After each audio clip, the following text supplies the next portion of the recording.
During my meditation on Scripture, as I was considering Jesus walking on the water, I began to see this as a type of his second coming, and, in this video, I would like to show you how I arrived at this conclusion. Let me know in the comments, after you have watched to the end, if you agree or disagree with my thoughts. Jesus has just done the miracle of feeding the 5,000. Then, after all had eaten and was satisfied, Scripture says, "And straightway Jesus constrained his disciples to get into a ship, and to go before him unto the other side, while he sent the multitudes away." Here, Jesus is separating himself from the 12 disciples, telling them to get into a ship, and meet him on the other side, while he sends away the multitude. Once that was accomplished, Scripture says, "And when he had sent the multitudes away, he went up into a mountain apart to pray, and when the evening was come, he was there alone." This is saying, by the time Jesus finished sending the multitude of people away, and finished his climb up the mountain, it was the evening, or around 6 o'clock Israel's time. And there, he rested, and rejuvenated himself, in the presence of God, his Father. But the ship was now in the midst of the sea, tossed with waves, for the wind was contrary.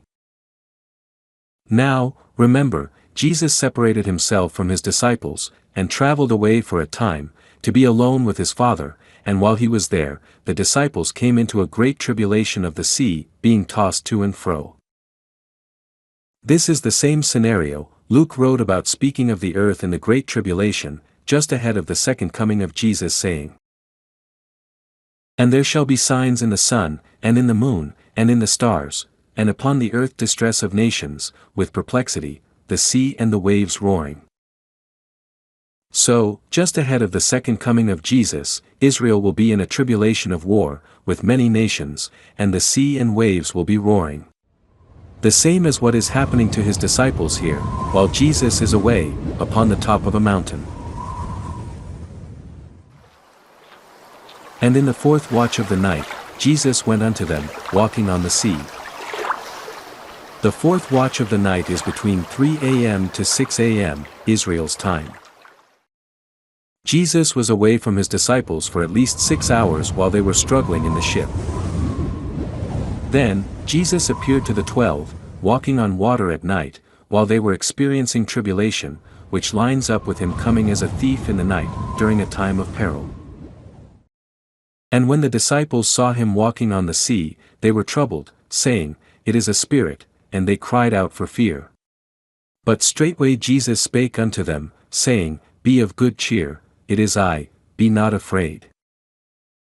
This is sort of like 1 Thessalonians, chapter 4, verse 16 saying, "Jesus descended down from heaven with a shout, his voice alerting those who are looking for him that it is he that has come before them."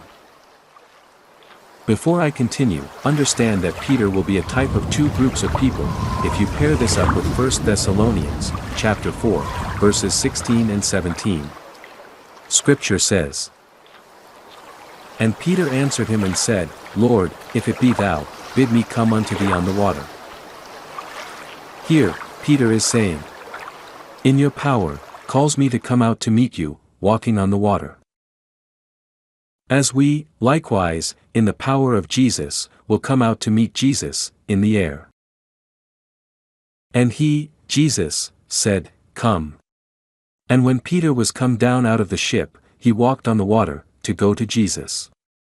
Here, I see Peter representing those who are alive and remain at the coming of Jesus, who are caught up in his power, to meet him in the air, but in this case, caught up in his power, to meet Jesus, walking on the water. "But when he saw the wind boisterous, he was afraid, and beginning to sink, he cried, saying, Lord, save me." At this point, I see Peter representing those who are the dead in Christ. When he lost faith, and began to doubt, and sinking under the water, he was as the dead in Christ, which being dead have no faith, and therefore, can only meet Jesus, walking on the water, by the power of Jesus raising him up out of the water, to do so. In the case of 1 Thessalonians, chapter 4, verses 16 and 17, the dead in Christ are raised up out of the ground to meet the Lord in the air. And in this case, Peter, by sinking under water, is a type of the dead in Christ, who is raised up out of the water, to meet the Lord on the water. Once all of this was done, Jesus did not take Peter back to the top of the mountain, where he had been, but continued with him back to the ship, and when they got into the ship, the wind and the waves ceased. In 1 Thessalonians, chapter 4, verse 17, where it says, "And so shall we ever be with the Lord." It is speaking about us forever being with the Lord here on earth, and not in heaven. This ends this study on how Jesus walking on water is a type of his second coming. And what do you think? Was I reasonable with my expounding of the scriptures, or was I twisting scriptures to fit my sincerely held belief? Let me know your thoughts in the comments.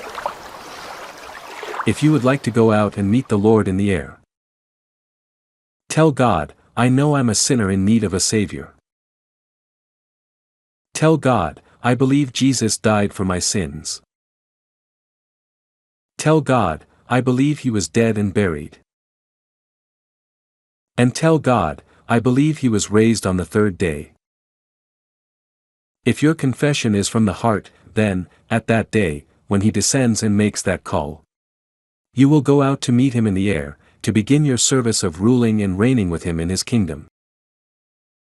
If you want more Bible teachings like this, click on the video appearing on the screen, and I will meet you there.